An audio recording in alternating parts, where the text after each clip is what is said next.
मेरे गुरु महेश्वर शिव को मेरा प्रणाम है। इस कालखंड के प्रथम शिव के शिष्य और हम सबों के परम आदरणीय हमारे वरेण्य गुरु भ्राता साहब श्री हरिंद्रानंद जी के चरणों में मेरा प्रणाम है। शक्ति स्वरूपा माँ नीलमानंद जी के चरणों में मेरा प्रणाम है और खड़गपुर के इस मैदान में उपस्थित आप सभी गुरु भाई गुरु बहन के चरणों में मेरा प्रणाम।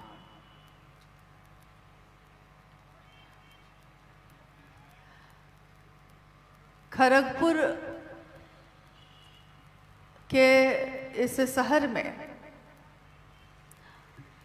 पहली बार शिव गुरु महोत्सव का आगाज हुआ है, शुरुआत हुई है और काफ़ी दिनों से सब कोई यहाँ से चाह रहे थे कि ये कार्यक्रम हो। 2016 में जब हम लोग पश्चिमी मेदिनीपुर के खड़गपुर स्टेशन पर उतरे थे अपने गुरु शिव के कार्य के लिए, एक संगोष्ठी का आयोजन हुआ था उसके लिए,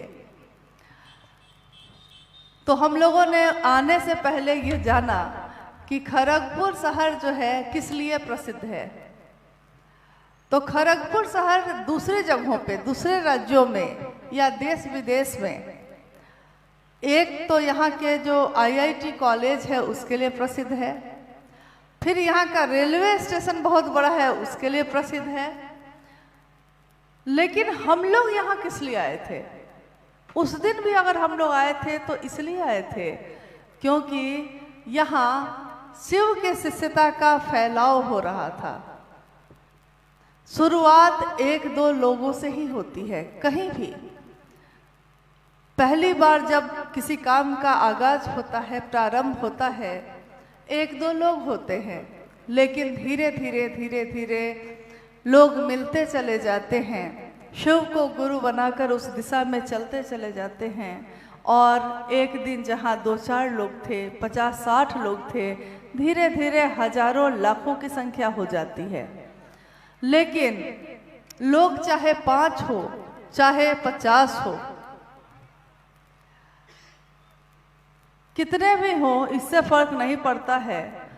फर्क इससे पड़ता है कि उनके मन में इस विचार ने कितना ज्यादा प्रवेश लिया है। ये एक विचार है, शिव मेरे गुरु हैं, मैं उनका शिष्य हूं, मुझ शिष्य पर वो दया करें। शुरुआत हम लोग एक विचार से ही करते हैं।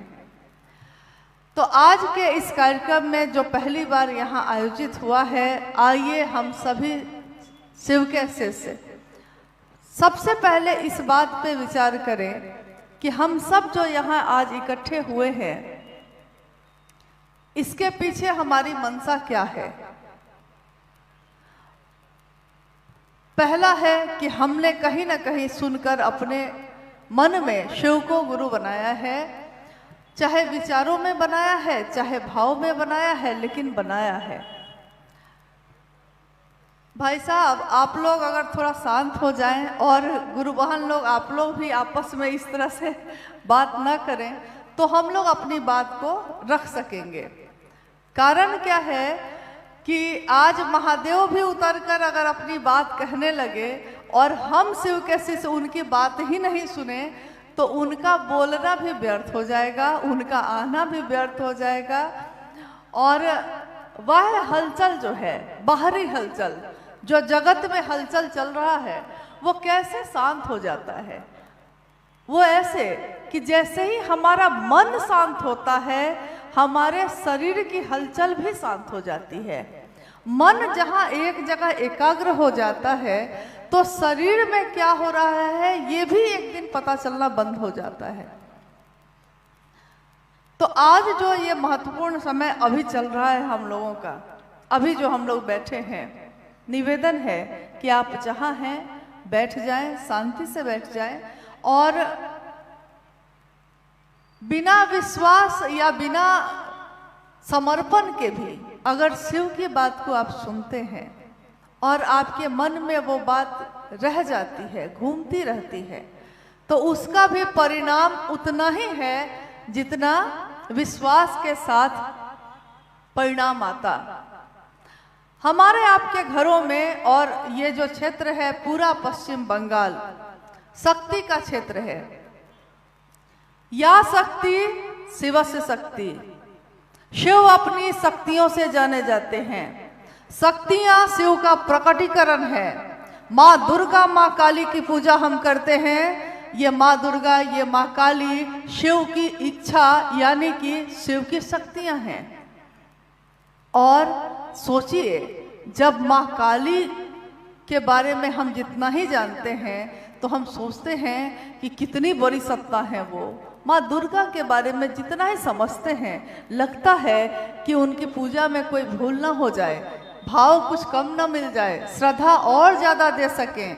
सुंदर से सुंदर पुष्प, साफ से साफ पानी हम अर्पित करते हैं। जो सबसे सुंदर है हमारे जीवन में वो शिव को चढ़ाते हैं, माँ काली, माँ दुर्गा को चढ़ाते हैं।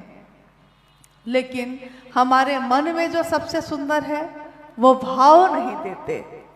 कल भी हम लोग इसी बात पे चर्चा हो रही थी कि मान लीजिए कि एक रिश्ता है पति और पत्नी का। जगत में बहुत सारे रिश्ते हैं हमारे, किसी ना किसी से कोई ना कोई रिश्ता होता है। पति और पत्नी है, जगत में है। पति ने पत्नी के लिए सारी व्यवस्था की है। सारी व्यवस्था का अर्थ हुआ कि जो जगत की लौकिक व्यवस्था हो सकती है, अच्छा घर, अच्छी गाड़ी, कपड़े, पैसे, गहने, मतलब एक व्यक्ति को जो चीज भी चाहिए वो सारी चीजों की व्यवस्था उस पति ने कर दी है। यानी वह सारी चीज दे दी है, व्यवस्था कर दी है। अगर नहीं दिया है तो क्या? नहीं दिया है तो सिर्फ पति का भाव नहीं दिया है, बस बात इतनी ही हुई है। लेकिन उस पत्नी के लिए पति के द्वारा दिए हुए ये सारी चीजों का अर्थ व्यर्थ हो जाता है अगर पति का भाव ही नहीं मिलता है। पति ने भाव नहीं दिया है, महल दिया है, गहने दिए हैं, तो मेरे लिए वो माटी हो जाता है उस दिन, क्योंकि उसने अपने हृदय का भाव नहीं दिया। हम शिव पे जल चढ़ाते हैं, हम शिव की पूजा करते हैं, हम बेलपत्र और पुष्प चढ़ाते हैं, आराधना, उपासना, मंत्रों का जप करते हैं, सब कुछ करते हैं। लेकिन जिसके लिए करते हैं उसके लिए हृदय का भाव ही नहीं जगता है, तो ये सारे चीजें व्यर्थ हैं। शिव को हम क्या दे सकते हैं? उस महादेव को हम क्या दे सकते हैं? ये जल भी उसी का है, ये पुष्प भी उसी के हैं, ये सारी कायनात भी उसी की है। उसी की चीज उसी को तो दे दी, लेकिन उसने एक जीवन भी दिया है, मन में एक भाव, एक हृदय भी दिया है, मस्तिष्क दिया है तो हृदय भी दिया है। उस हृदय में भाव होते हैं किसी के लिए जिसको हम अपना समझते हैं। तो महादेव को अपना ही नहीं समझा तो ये सारे कर्मकांड व्यर्थ हो जाते हैं। जब हमारे घर में कोई आता है, हम कहते हैं कि नहीं नहीं, अतिथि आए हैं, मेरे घर आए हैं, तो हमको खुद उसको पानी ले जाकर देना चाहिए, हमको खुद उसके लिए भोजन का प्रबंध करना चाहिए। क्योंकि अगर मैं नहीं करूं तो वो कहेगा, उसको दुख होगा, वो कहेगा कि मैं आया इनके घर था लेकिन इन्होंने व्यवस्था दूसरे से करा दी।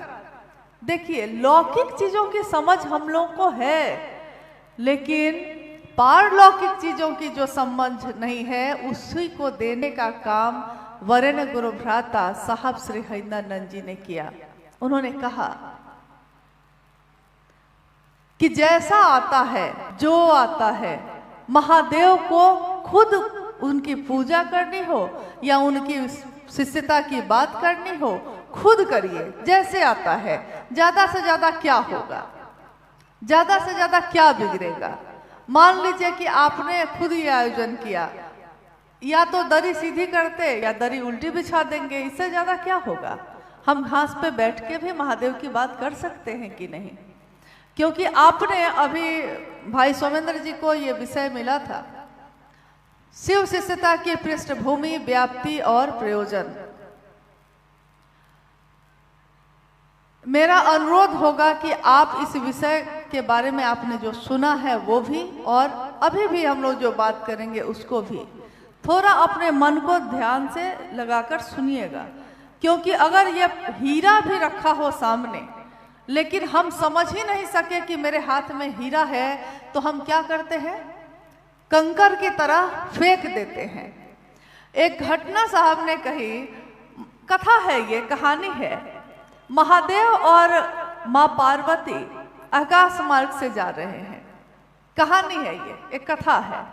जा रहे हैं, नीचे वो धरती पे देखते हैं कि एक व्यक्ति अकेले फटे हुए कपड़े पहने हुए रास्ते से गुजर रहा है, जा रहा है।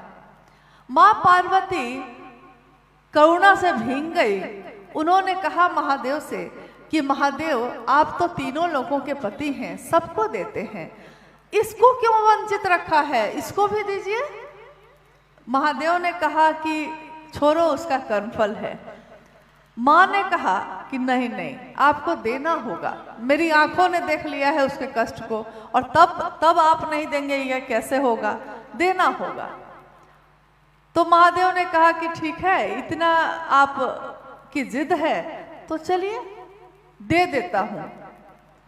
उन्होंने क्या किया कि जिस रास्ते से वो जा रहा था, उस रास्ते में एक बोरा हीरे मोती रतन सब उस बोरे में बंद है, उसको रास्ते पे रख दिया, और वो उसी रास्ते से जा रहा है। उस व्यक्ति ने चलते चलते अचानक सोचा कि रोज मैं आंखों से देखते हुए चलता हूं, आज मैं सोचता हूं कि आंख बंद करके चल के देखता हूं कि जिसकी आंख नहीं होती है वो कैसे चलता होगा। और जिस समय वो उस जगह से गुजर रहा है, उसने अपनी आंख बंद कर ली और आंख बंद करके वो चलने लगा। तो जब वो रास्ता पार कर गया, उतनी दूरी पार कर ली उसने, तो उसने कहा, आंखें खोल ली और कहा, हाँ ये ठीक है, अब मैं समझ गया कि जिसकी आंख नहीं होती वो कैसे चलता है। फिर ये घटना भी हो गई। तब तक थोड़ा अंधेरा हो गया। महादेव ने कहा, देखो पार्वती, तुमने जिद की तो मैंने उसको दे दिया, लेकिन उसने खुद क्या किया, मेरे दिए हुए चीज को भी न वो देखा न वो समझ पाया। फिर दूसरा व्यक्ति आ रहा है, वो भी काफी गरीब है। तो माँ पार्वती ने उसके मन में ये प्रेरणा जगाई कि चलिए मैं उसके मन में प्रेरणा जगाती हूँ कि वो उस बोरे को तो ले ले। तो उस व्यक्ति ने बोरे को तो उठा लिया, अब सामने है नदी, नदी के किनारे जाकर बैठ गया। थोड़ी देर बैठा रहा, फिर उसने सोचा पता नहीं इस बोरे में क्या है, जरा खोलकर देख लेता हूं। बोरे को खोला और अपने ही ख्यालों में खोया हुआ, अनजाने में, बेध्यानी में उसने क्या किया कि बोरे से एक एक रतन को उठाया और पानी में फेंकने लगा। उसको लगा कि कंकर पत्थर है लगता है। जब सारे रतन हीरे मोती उसने फेंक दिए, तो अंत में उसने सोचा कि बोरा तो खाली हो गया होगा, तो उसने बोरे को उलट दिया और उसमें से एक हीरे का टुकड़ा नीचे गिरा।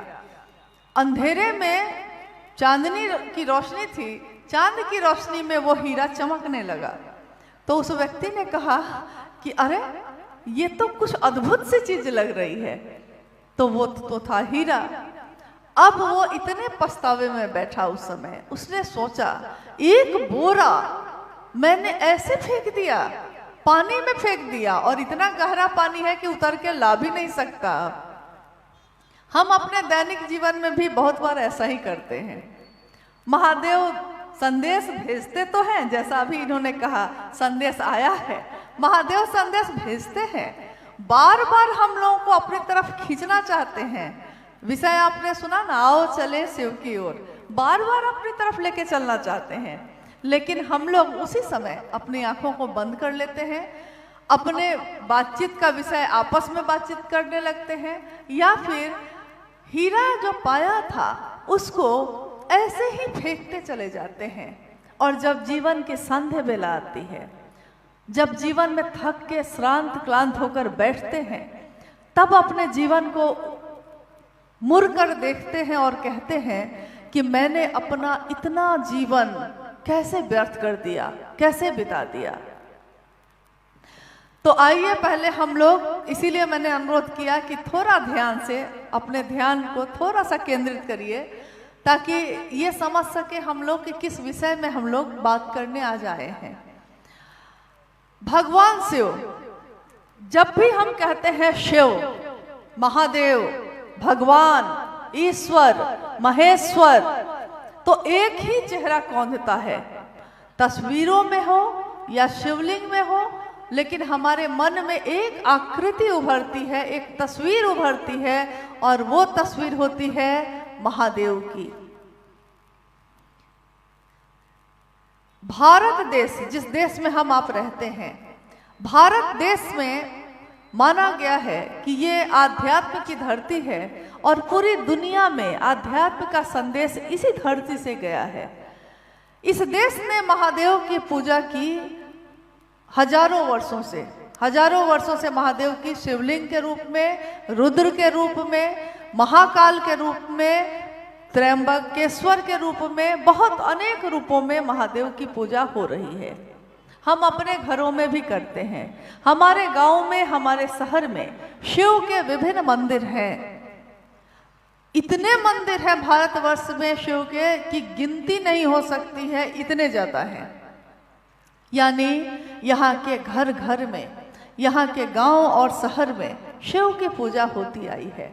लेकिन वही बात इतनी ही हो गई कि कर्म कांड तो सब कुछ किया, उपवास भी कर लिया, फूल भी चढ़ाए, जल भी चढ़ाए, नहीं दिया तो महादेव को अपने मन का भाव नहीं दिया। अब हम आते हैं कि भगवान शिव के अनेक रूप जो हैं, उसमें एक रूप है जगत गुरु शिव का। जगत गुरु शिव यानी पूरे जगत का गुरु हो सकते हैं, वो है आदि गुरु शिव, यानी गुरु की परंपरा जहां से शुरू हुई है। जैसे बंगाल में भी काफी गुरु और शिष्य परंपरा अभी भी है और पूर्व से भी चलती आई है। बहुत ऐसे भी गुरु हैं जो अब शरीर में नहीं है, लेकिन तब भी उनके शिष्यों की परंपरा चल रही है। यानी गुरु और शिष्य परंपरा यहाँ की धरती में रची बसी हुई है, भींगा हुआ है ये माहौल इस परंपरा से। लेकिन कोई भी गुरु ईश्वर से जोड़ने का काम करता है। अभी तक में हम लोगों के जीवन में जो नहीं हुआ, वो बस इतना ही नहीं हुआ कि उस ईश्वर से हमारा मन सीधे नहीं जुड़ सका। अभी तक सामान्य और अति सामान्य लोग दूर से ही खड़े होकर महादेव को देखते रहे, महादेव के मंदिरों में अपने हाथ को कपकपाते हाथों को जोड़कर आंख में आंसू लिए यही सोचते रहे कि महादेव आप बहुत बड़ी सत्ता हैं, हमको कुछ नहीं आता, न मंत्र का जप आता है, न साधना आती है, हमको कुछ भी नहीं आता, हम कैसे आपके नजदीक हो सकते हैं। दुनिया के लोग ऐसे ही थे, पूजा तो कर रहे थे, लेकिन महादेव मेरा अपना है, हम उसके इतने नजदीक हो सकते हैं, इस बात को उन्होंने नहीं समझा था। अब इसी युग में, इस युग को कहते हैं कली युग। इसी कलयुग में एक ऐसे बालक का जन्म हुआ जिसको दुनिया ने नाम दिया हरिंद्रानंद, जिनको हम कहते हैं साहब हरिंद्रानंद। उनके माता पिता ने नाम दिया हरिंद्रानंद। बिहार की धरती पे सिवान जिले के अमलोरी गांव में उनका जन्म हुआ। सन 1948 दिन था दीपावली का, और शाम में दीपावली मनी और तारीख थी 31 अक्टूबर। कल हम लोग यहाँ थोड़ी देर के लिए IIT गए थे। मैंने वहाँ पूछा कि इसकी स्थापना कब हुई थी। पता चला 1950 में। मेरे मन में उसमें विचार आया, इसकी भी स्थापना से पहले उस बालक का जन्म हो चुका था, 1948 में ही हो चुका था। और शाम में दीपावली मनी, तिथि खंडित हो गई, दीपावली मनी, मंगल दीप जले, दीप जलाते हैं हम, और उस दिए को देखकर, उसकी रोशनी को देखकर हम गीत गाते हैं, मंगल दीप जले। हमारे मन में ऐसा ही दीप जला दो ईश्वर, हमारे मन के अंधेरे को दूर कर दो। हम गीत तो गाते हैं, घर घर में गाते हैं, लेकिन इसके लिए क्या करना चाहिए ये नहीं जानते और ना तो करते हैं। जान भी जाते हैं तो करते नहीं। वहां साहब हरिंदरानंद जी का जीवन आगे बढ़ता है और उनके जीवन की अनेक घटनाएं चलती रहती हैं। उन सारी घटनाओं ने उनके मन को मोड़ दिया है एक दिन आध्यात्म की धरती की तरफ। आध्यात्मिक अभिरुचि के तरफ उनकी रुचि बढ़ गई है और एक दिन जन्म के इतने वर्षों के बाद 1974 में एक श्लोक, जैसे मैंने अभी कहा कि हम घर घर में पूजा करते हैं, श्लोक भी बोलते हैं, गीत भी गाते हैं, लेकिन मन में वो प्रवेश नहीं करता। उस दिन उनके मन में बस एक श्लोक की गूंज उठी थी, गुरुर ब्रह्मा गुरुर विष्णु गुरुर देवो महेश्वर, गुरु साक्षात पर ब्रह्म तस्मै श्री गुरुवे नमः। गुरु ब्रह्मानी शक्ति को धारित करते हैं, यानी पैदा करने की शक्ति। गुरु वैष्णवी शक्ति को धारित करते हैं, यानी आपके जीवन को चलाने की शक्ति। गुरु संहार की भी शक्ति रखते हैं, यानी आपके जीवन के लय की। जीवन हो या आपका मन हो, दोनों में गुरु की भूमिका सर्वोपरि है, सबसे ऊपर मानी गई है। उस दिन यही श्लोक साहब हरिंदरानंद जी के मन में गूंजा और उन्होंने कहा कि दुनिया गुरु में ये सारी शक्ति खोजती है, गुरु में ये सारी शक्ति मिल जाती है उसको, लेकिन जब गुरु भगवान होते हैं तो वो सीधे वो भगवान ही गुरु क्यों नहीं है। बात बस इतनी ही थी, कोई बड़ी बात नहीं थी। और सबका उस ईश्वर से अपना अपना रिश्ता है। वही माँ काली की मूर्ति है, किसी के लिए वो मूर्ति है और किसी के लिए वो साक्षात जीवंत है। वो कहती है, माँ बुलाती है, माँ बुला रही है। देखिए, किसी के लिए वो मूर्ति है, लेकिन किसी के लिए इतनी जीवंत है कि वो अपनी माँ को का ही दर्शन उसमें कर रहा है। तो जो चीज दूसरे के लिए निर्जीव होती है, किसी के लिए बहुत जीवंत, बहुत सजीव होती है। साहब हरिंदरानंद जी ने शिव को ईश्वर जाना था, शिव को ही अपना गुरु बना लिया। फिर उनके जीवन में बहुत सारी घटनाएं और आगे आती रह गई और उन घटनाओं के आधार पे उन्होंने 3 सूत्रों का निरूपण किया। 3 सूत्र जो हम लोग जानते हैं और एक दूसरे को बताते हैं। पहला सूत्र में हम कहते हैं कि शिव को गुरु मानते हैं और पहला सूत्र हम कहते हैं, हे शिव, आप मेरे गुरु हैं, मैं आपका शिष्य हूं, मुझ शिष्य पर दया कर दीजिए। पंक्ति बहुत सामान्य सी लगती है सुनने में, लेकिन ये सुनने में जो सामान्य लगती है, ये आपके और मेरे अंदर के सब चीजों को बदल देती है।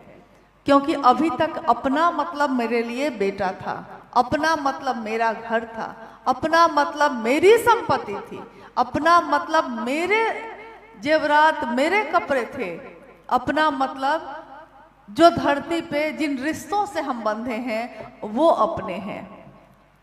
लेकिन वो महादेव सबका है, अरे वो तो भगवान है। हम कहते हैं, अरे महादेव की बात क्यों नहीं मानेंगे, महादेव तो भगवान है, महादेव तो ईश्वर है, उनसे अलग हम लोग कैसे हैं। हाँ हाँ, हम मानते हैं, लेकिन सबका मानते हैं।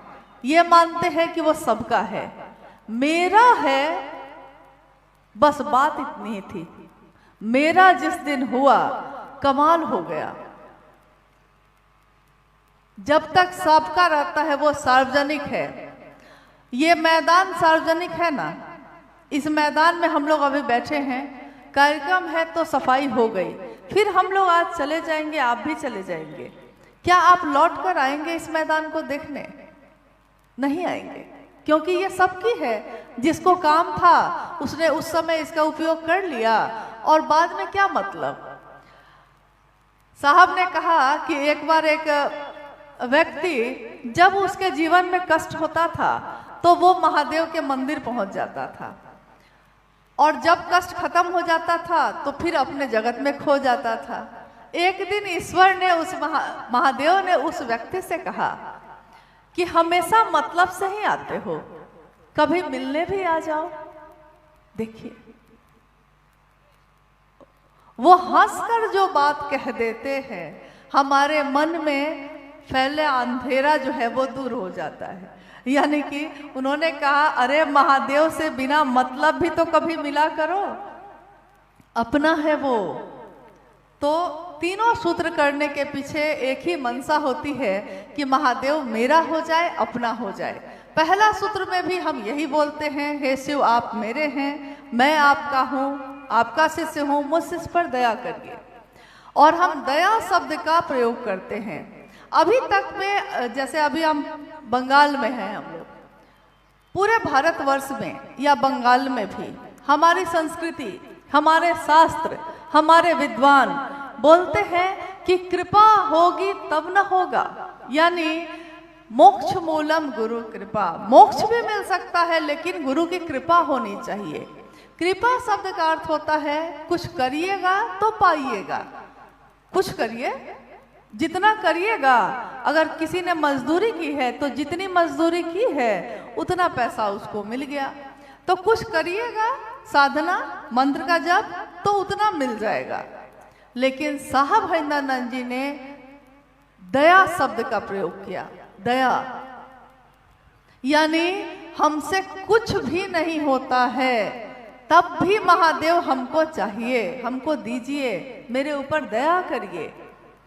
तो पहला सूत्र ही यह कहता है कि गुरु की दया ही सर्वोपरि है, शिष्य के जीवन का आधार है। गुरु की दया हो जाए तो क्या नहीं हो सकता है। क्या इस धरती पे ऐसा है जो गुरु की दया हो जाए तो हमको प्राप्त नहीं हो सकता। लेकिन गुरु की दया तो हो जाए, और हम मांगते भी हैं तो कितनी छोटी चीज, अपने जीवन के छोटे छोटे चीजों के लिए। ठीक है, हम जाते हैं महादेव के पास, उनसे मांगते हैं, लेकिन कभी अपने इस पारलौकिक जीवन के लिए भी, अपने अंदर जो जीवात्मा है उसके यात्रा के लिए भी तो उस महादेव से दया मांगे। तो पहले सूत्र में हम ये कहते हैं, बोलते हैं, बोली में बोलते हैं, बोलते ही रहते हैं, और हम कहते हैं कि मन में वो भाव नहीं आ रहा है, बोली में तो बोल रहे हैं। दूसरा सूत्र जब हम करने लगते हैं, यानी शिव की चर्चा, शिव से दया मांगना प्रेम की अभिव्यक्ति है। साहब की लिखी हुई ये पंक्ति है, प्रेम की अभिव्यक्ति। यानी किसी से प्रेम हो जाए तो वो व्यक्त होना चाहता है, बताना चाहता है, चुप नहीं रह सकता। किसी व्यक्ति से भी प्रेम हो जाए तो हम एक न एक दिन मौका खोजकर उसको ये कहने जाते हैं कि मैं तुमको प्रेम करता हूँ, मैं तुमको प्रेम करती हूँ।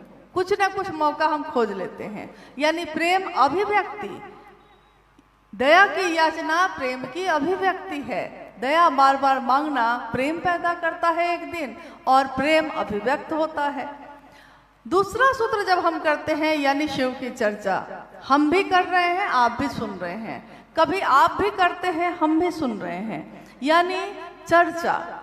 आज तक आपने सुना होगा कि शिव की कथा का प्रचलन है, या और भी रामायण की कथा, महाभारत की कथा, भागवत कथा, कथा का, शिव पुराण की कथा, कथा का प्रचलन है। यानी जो चीजें हो गई हैं, किताब में लिखा हुआ है, उसके बारे में कोई बैठा है और बता रहा है, बाकी लोग सुन रहे हैं।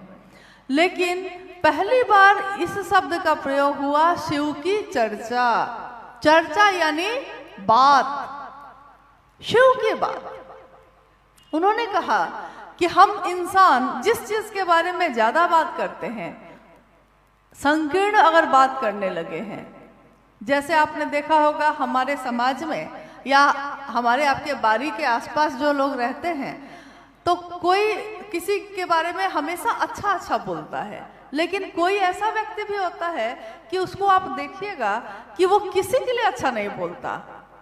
हर व्यक्ति के में कोई ना कोई खोट निकालेगा कि हाँ देखो वो आदमी ऐसा है, वो व्यक्ति ऐसा है, देखिए उसने ऐसा किया।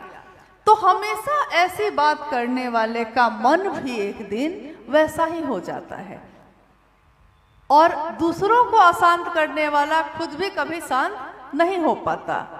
लेकिन कोई ऐसा भी होता है जो थोड़ा बड़े स्तर पे बात करता है, उदार चित्त की बात करता है, समाज की बात करता है, दूसरे के हित की बात करता है।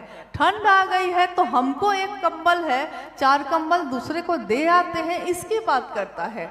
कोई कहता है मुझको तो भोजन मिल गया है, चलो आज 10 लोगों को खिला देता हूँ, दूसरों को खिला देता हूँ जिनके पास पैसे नहीं है खाने के। देखिए अब वो अपने से, व्यष्टि से, यानी अपने सिर्फ सोच में जो डूबा था वो थोड़ा सा ऊपर होता है और थोड़ा दूसरों के बारे में भी सोचने लगता है, यानी विराट की तरफ जा रहा है, पूरे बड़े स्तर पे जा रहा है उसका मन, तो उसकी सोच भी वैसी होती जाती है। और वैसे व्यक्ति के लिए दुनिया के लोग ही कहते हैं कि अरे वो व्यक्ति बड़ा अच्छा है। देखिए हमेशा दूसरे के लिए सोचता रहता है, और किसी दिन हम देखते हैं कि वो कष्ट में पड़ गया है तो हम लोग आपस में मिल के कहते हैं कि देखिए ना वो सबके लिए हमेशा करता रहा, आज खुद कष्ट में पड़ गया है, चलिए हम लोग सब मिल के उसकी मदद कर देते हैं। उसने मदद मांगी नहीं आपसे, लेकिन उसने जो किया, जो सोचा, उसको अब उसका कर्मफल मिल रहा है, उसको जो उसने समाज को दिया है वो अब उसको वापस मिल रहा है। साहब ने कहा शिव की बात करने वाले का मन शिव जैसा होता है, यानी जिसकी बात हम सबसे ज्यादा करते हैं एक दिन हमारा मन भी उसके जैसा होने लगता है। तो महादेव महादेव करते करते एक दिन ऐसा होता है कि हम जगत में रहते हैं, लेकिन परिवार में रहते हुए, झंझावात में रहते हुए, इतने सड़क पे गाड़ियां आ रही हैं जा रही हैं, चौक चौराहे पे खड़े हैं, लेकिन तब भी मेरे मन में शिव की गूंज है, मेरे मन में महादेव की बात हो रही है।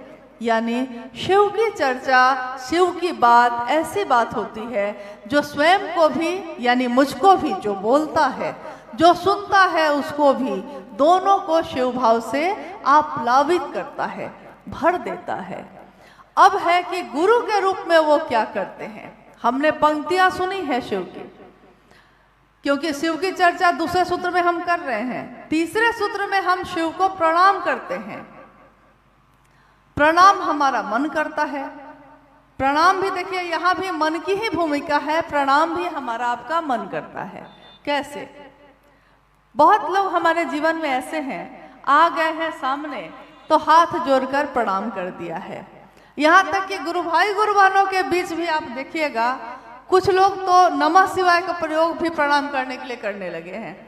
जैसे सामने आ गए हैं तो कहेंगे नमः शिवाय, सामने आ गए हैं तो कहेंगे कि प्रणाम।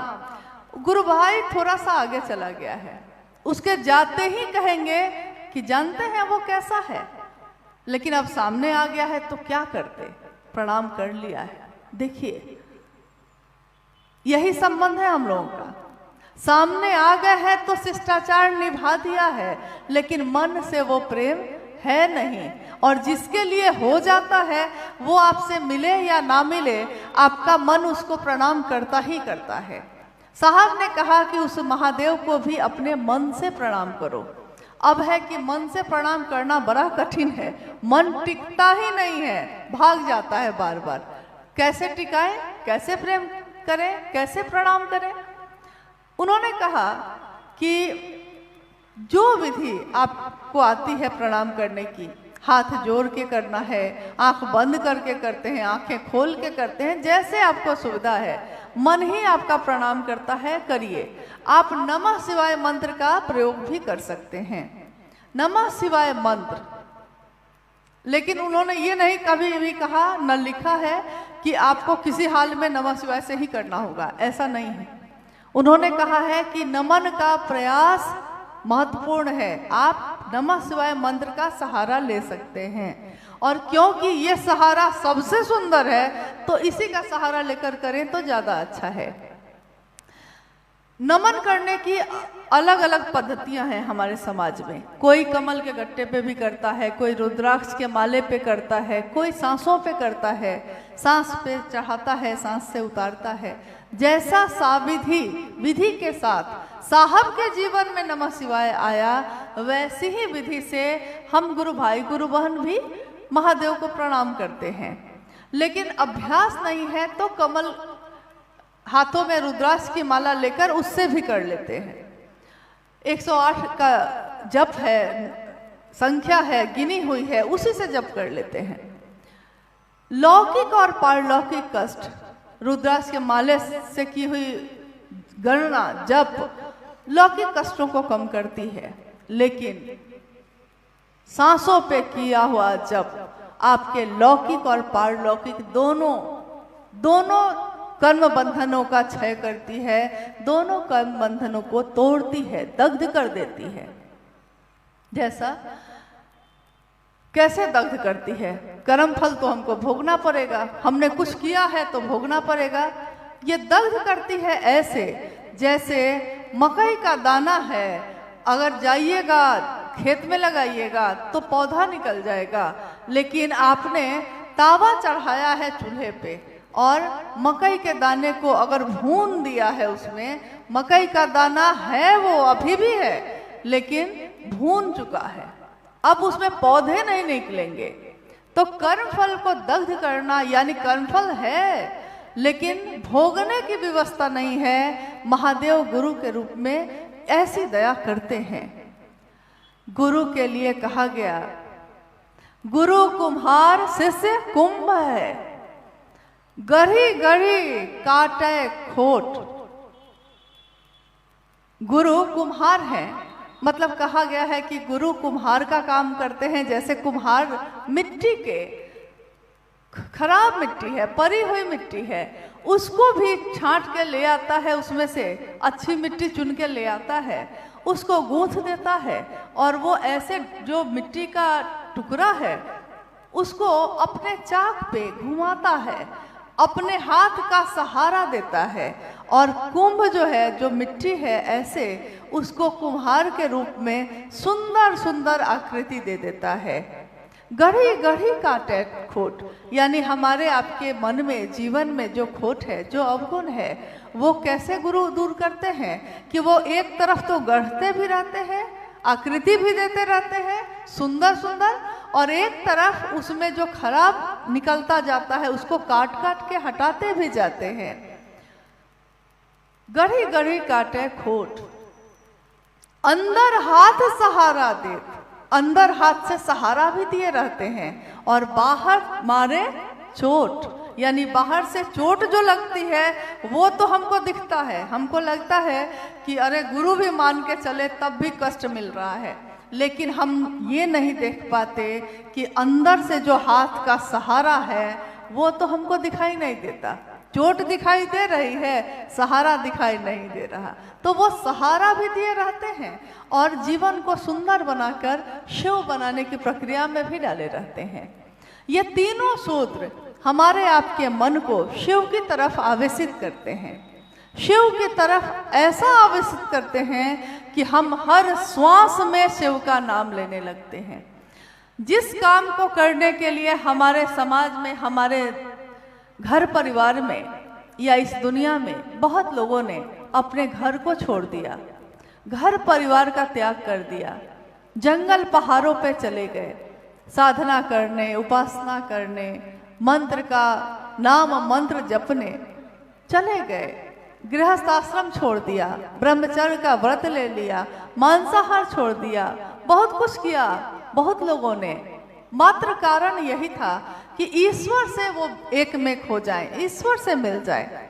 लेकिन देखिए हम सब क्या हैं, हम सामान्य अति सामान्य लोग अपने घर में रहते हैं, अपने गृहस्थ आश्रम के तमाम उतार चढ़ावों के बीच रहते हैं, लेकिन उस बीच में भी हमारा मन शिव के लिए आवेशित रहता है।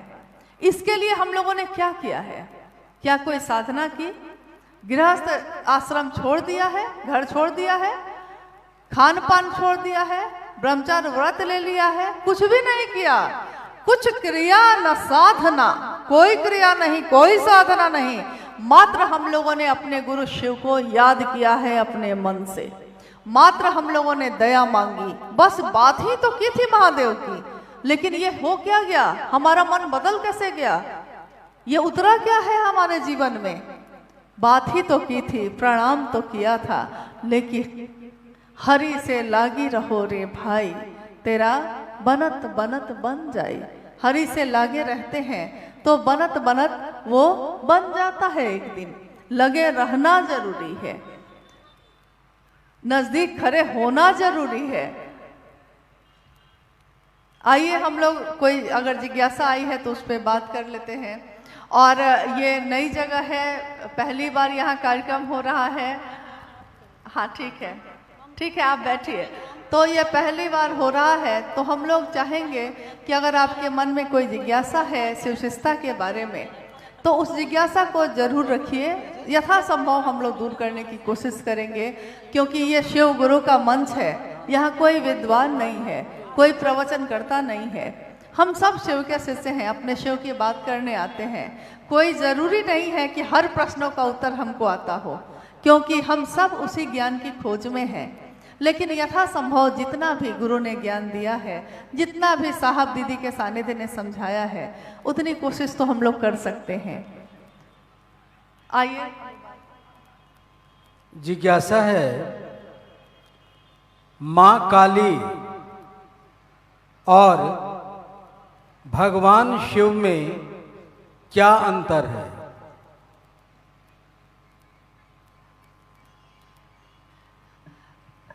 पहली बार ऐसी जिज्ञासा आई है। माँ का क्षेत्र है ना। माँ काली और महादेव में क्या अंतर है? शिव की शक्तियों को अनेक रूपों में हम लोग जानते हैं। 10 महाविद्या में प्रथम देवी है माँ काली, फिर बाकी उसके बाद है प्रथम देवी माँ काली, और महाकाली भी हम उनको कहते हैं। महाकाली का प्रयोग सिर्फ उन्हीं के लिए होता है। और एक नाम से हम लोग पुकारते हैं उनको, अघोरा। आपने उनके बारे में ये नाम सुना है, अघोरा? माँ काली के बारे में, माँ काली को कहा जाता है अघोरा। और मात्र शिव के लिए प्रयोग होता है अघोर, माँ काली के लिए प्रयोग होता है अघोरा। और महाकाली को काल से परे की देवी भी कहा गया है। काल से परे की देवी, यानी जब ये सृष्टि, ये दुनिया बनी ही नहीं थी। काल कब लागू होता है?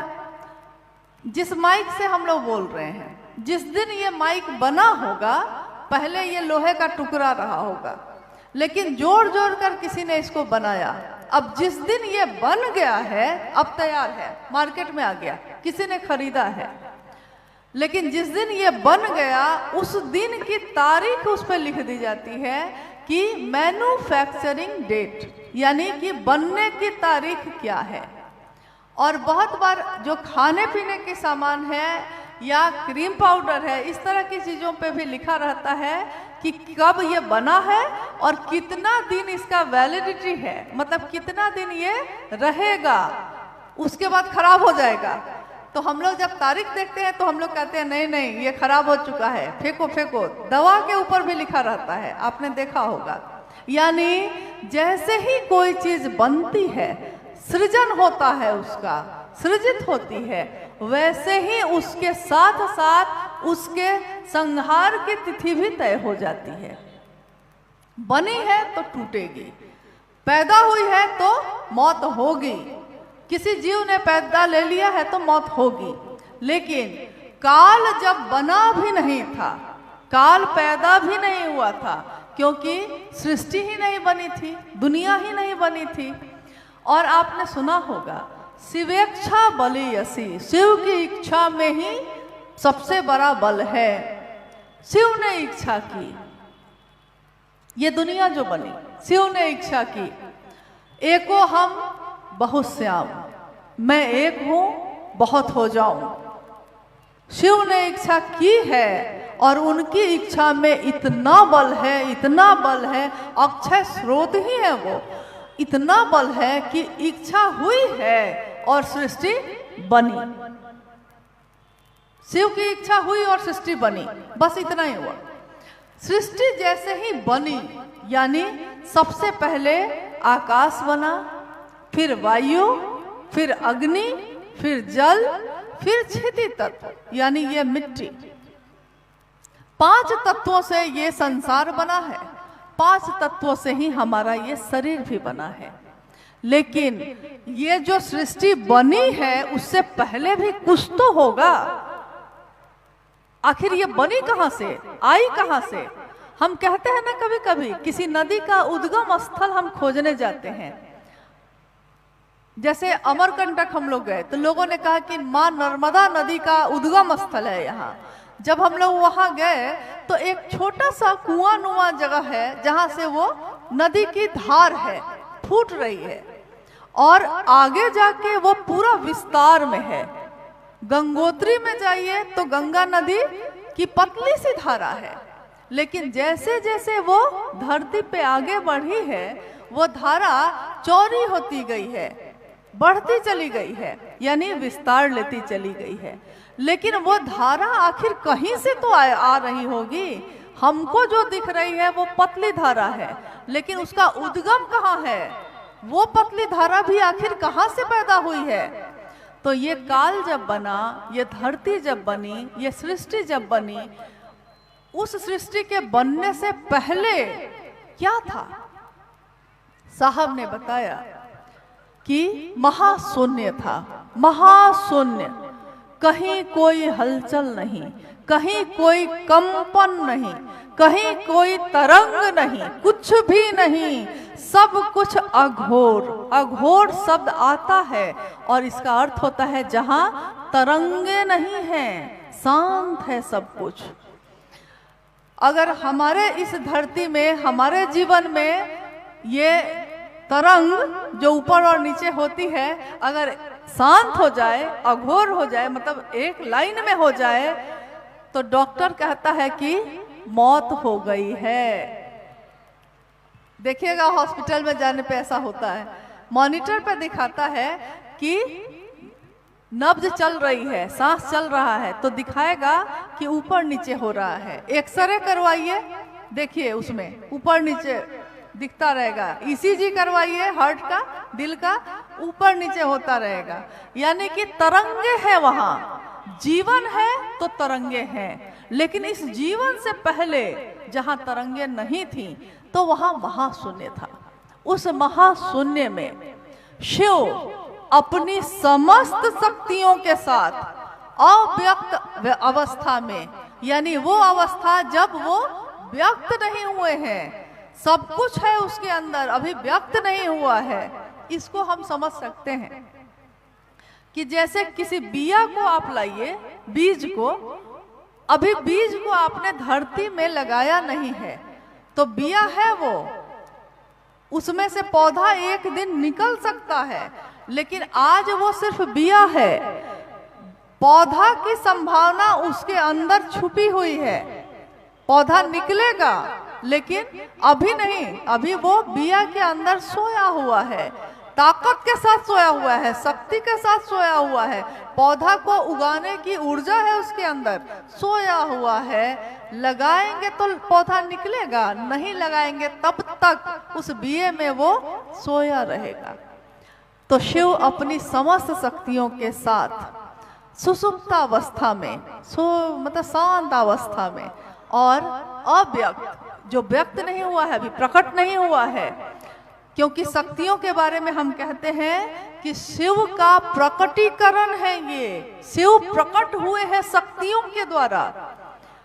तो उस अवस्था में मात्र काल की देवी किसको माना गया है? महाकाल, यानी काल से परे की देवी मात्र महाकाली को माना गया है। और आपने देखा होगा इसलिए उनका जो स्वरूप है वो काला है, क्योंकि काल से परे में मतलब कोई रंग नहीं है, वहां कुछ है ही नहीं। सारी शक्तियां लेकिन वहां है, सभी शक्तियां हैं, सारी ताकत है, सारी ऊर्जा है, लेकिन अभी व्यक्त नहीं हुई है। तो अब जिज्ञासा ये है, अब हम आते हैं जिज्ञासा पे फिर से वापस लौटकर। जिज्ञासा है कि शिव में और माँ काली में क्या अंतर है। तो शिव अपनी शक्तियों के साथ व्यक्त ही नहीं है अभी। जैसे अग्नि है और उसका दाह है, अग्नि है दाह है, लेकिन दोनों अभिन्न है, एक साथ है। धूप है, रोशनी है, अभिन्न है, अलग नहीं है। दूध है, उसकी सफेदी है, दूध हम चढ़ाते हैं ना दूध खौलाने के लिए, दूध है और उस दूध में सफेदी है, दूध से अलग नहीं है वो सफेदी, उसी में है। शिव और माँ काली एक ही है, अघोर और अघोरा। क्योंकि हम लोगों ने पुरुष और प्रकृति का जो ये किया है वो पुरुष और स्त्री के रूप में किया है, तो हम उनको माँ कह के पुकारते हैं, क्योंकि माँ जन्म देने की ताकत रखती है माँ। लेकिन पुरुष और माँ दोनों के कारण जन्म होता है, जन्म देने की ताकत है, जन्म देती है, पोषण देती है और पोषण के साथ पल्लवित पुष्पित भी करती है। तो ना शिव में, ना माँ काली में, ना उनकी शक्तियों में कोई भी भेद नहीं है, कोई भेद नहीं। शिव की शक्तियां हैं वो प्रथम देवी हैं, वो काल से परे की देवी हैं, एकमात्र अघोरा है वो। अगली जिज्ञासा है कि गुरु, सदगुरु और जगत गुरु में क्या अंतर है। जिज्ञासा आपने सुनी है कि गुरु, सदगुरु और जगत गुरु, इन तीनों में क्या अंतर है।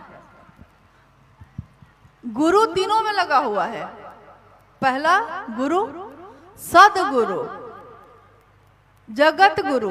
गुरु तो तीनों में है, यानी कि गुरु जो अंधेरे से रोशनी की ओर ले जाते हैं। गुरु शब्द का जो शाब्दिक अर्थ है वो ये है कि गुरु अंधेरे से रोशनी की तरफ ले जाते हैं।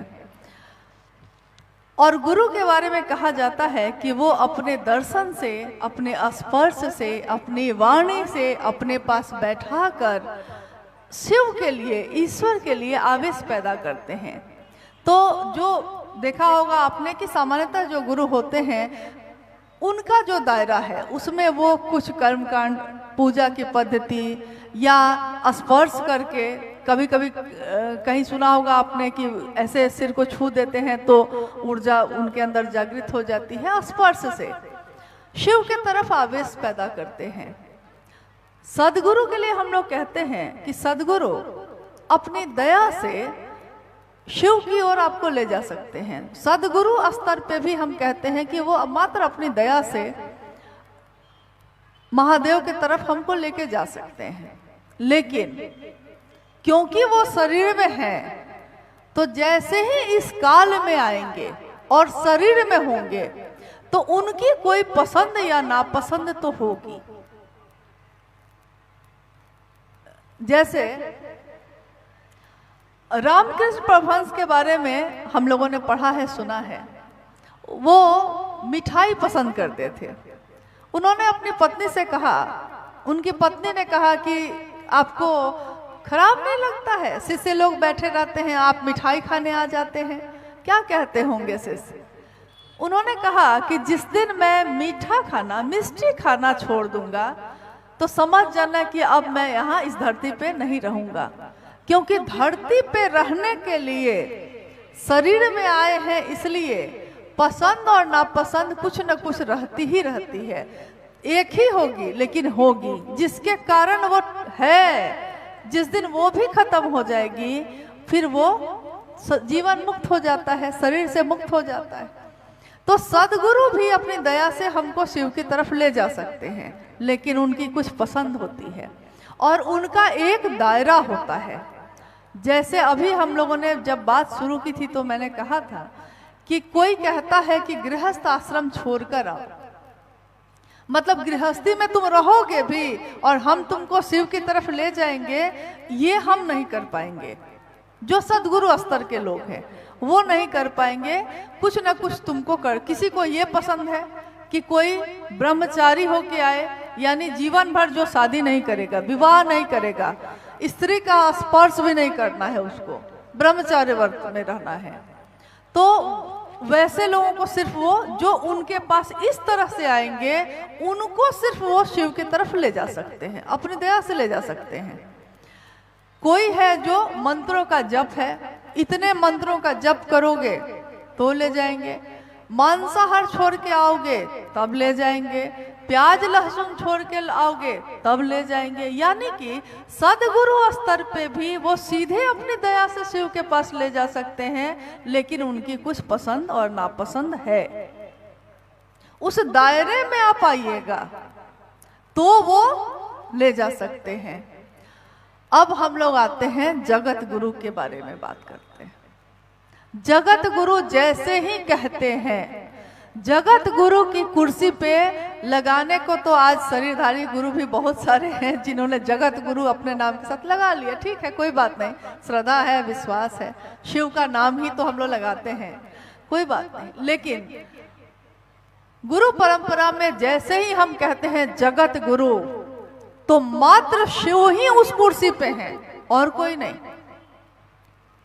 और वो शिव जगत गुरु के स्तर पे हैं तो वो वर्जना नहीं लगा सकते, क्योंकि अब वो जगत के स्तर पे है, जगत गुरु है।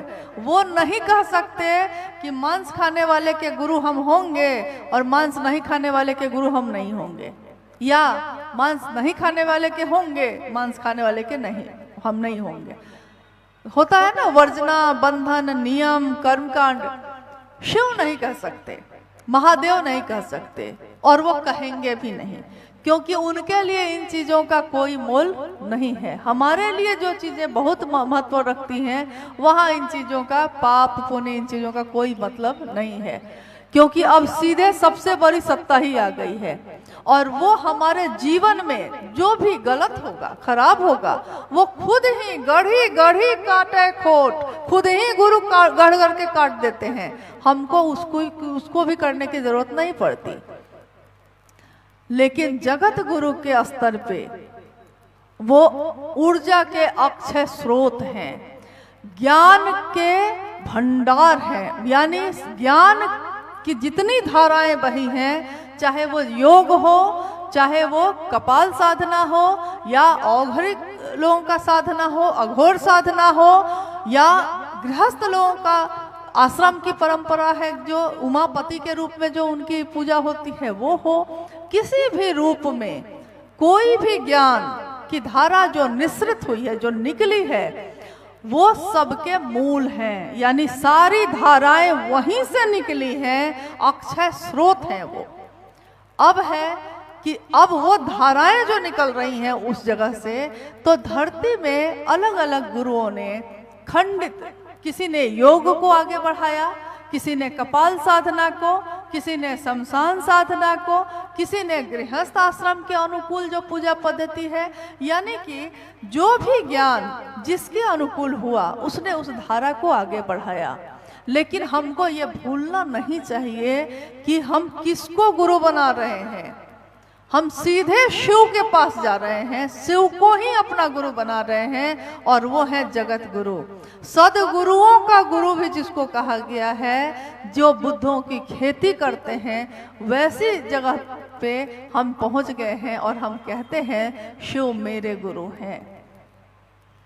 अब बताइए, उस शिव को जगत गुरु के कुर्सी से मेरे और आपके जैसे लोगों के मानसिक स्तर तक आने के लिए कितना नीचे उतरना पड़ेगा?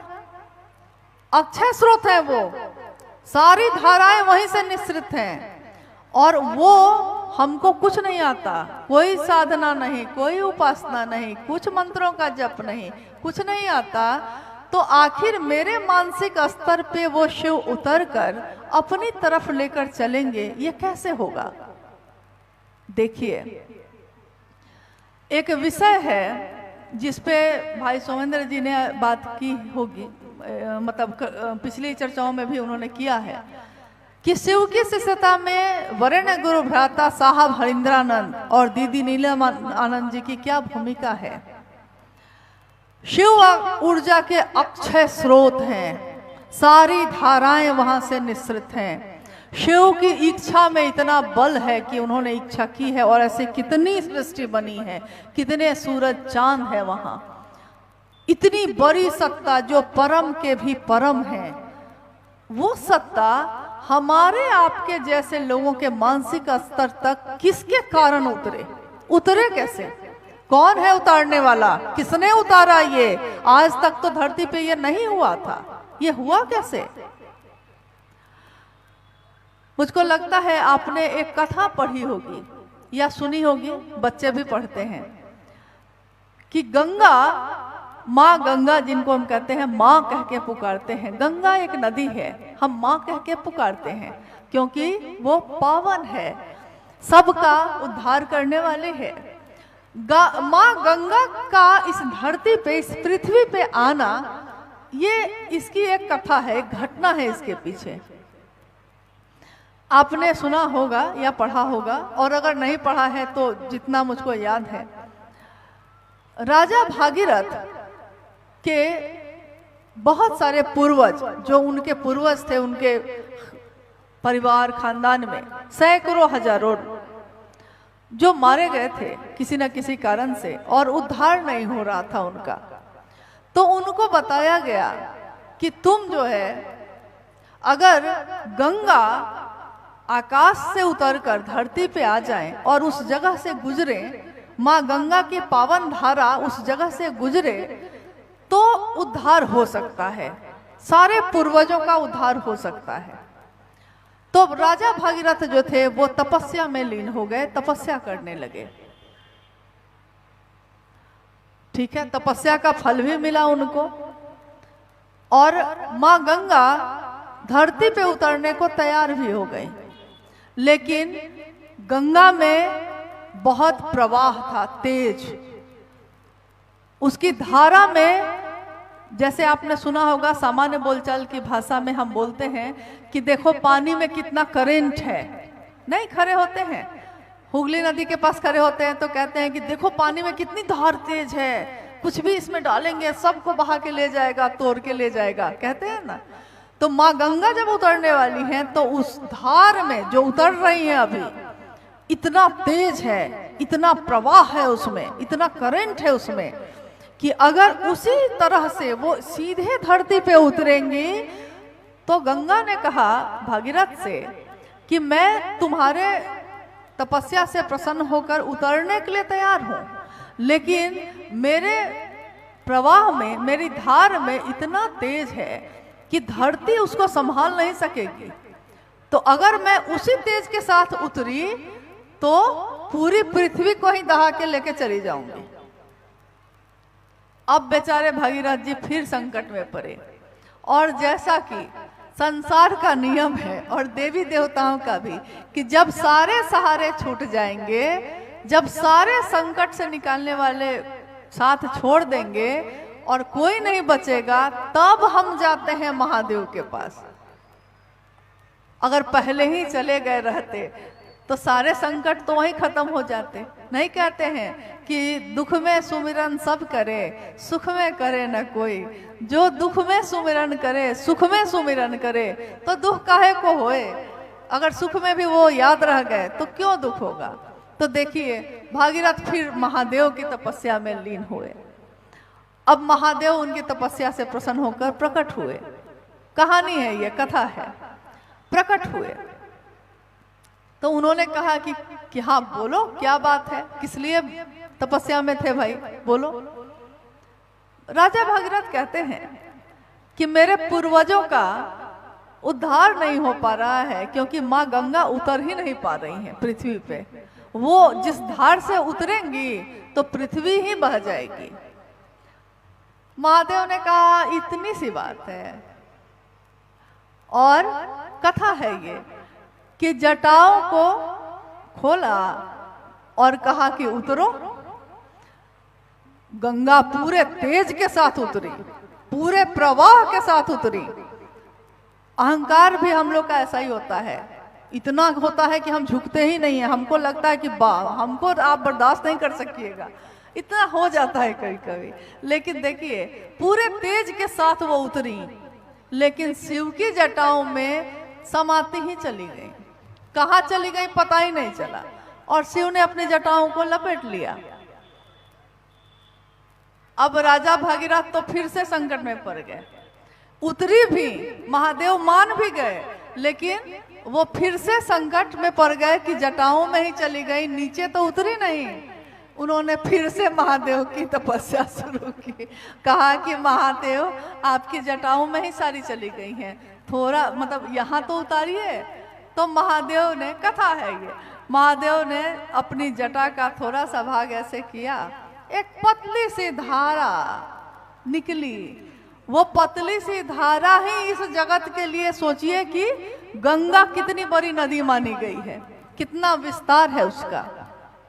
हम कहते हैं कि जब कोई काम नहीं होता तो हम कहते हैं भगीरथी प्रयास करो, भगीरथी कोशिश करो। यानी कि जैसे भगीरथ ने कोशिश की थी लगातार, तो माँ गंगा उतरी थी कि नहीं, लेकिन जटाओं का सहारा लेकर उतरी। ठीक, उनमें इतना तेज था इस धरती पे उतरने में, और हमने और आपने सीधे महादेव को ही गुरु मान लिया है।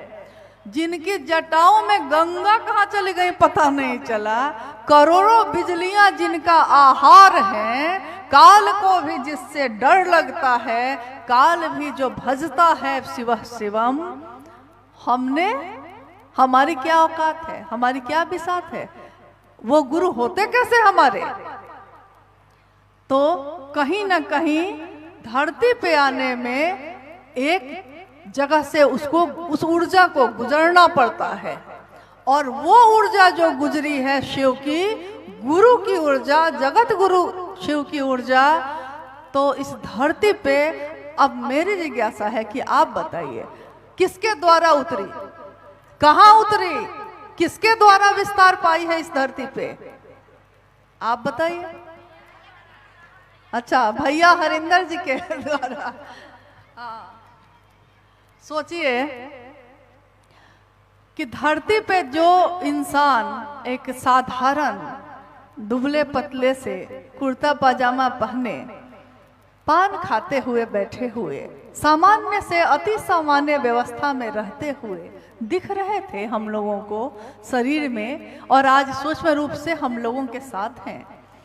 उनकी ऊर्जा का भी आकलन कर लीजिएगा कि जिसने शिव को ही जमीन पे उतार दिया है, उसकी ऊर्जा का स्तर क्या होगा, और उनकी बोली हुई बात में कितनी ऊर्जा होगी। उन्होंने कहा है उस शिव से दया मांगो, दया होगी। उन्होंने कहा शिव की चर्चा करो ना, शिव की बात करो, करते हैं हम। शिव को प्रणाम करो ना, प्रणाम ही कर लो, करते हैं हम। और शिव समा रहे हैं मुझ में और मैं शून्य हो रहा हूं। ये शिव कैसे समा रहे हैं, ये हुआ कैसे, किसके कारण।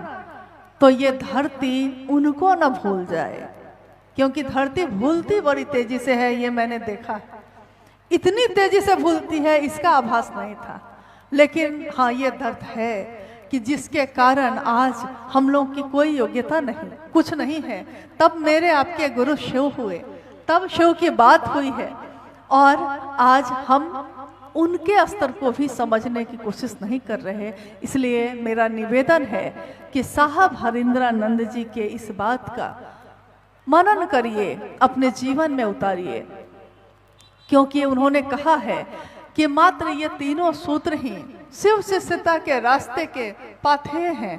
इस रास्ते पे जब हम चलते हैं तो रास्ते में हम कुछ रखते हैं ना, रोटी पानी रख लेते हैं खाने के लिए, कि रास्ते में जाना है, भूख लगेगी तो खा लेंगे। पाथेय यानी पथ पे चलते समय जो हमको मेरी भूख को शांत करे, मेरे शरीर को ऊर्जावान करे।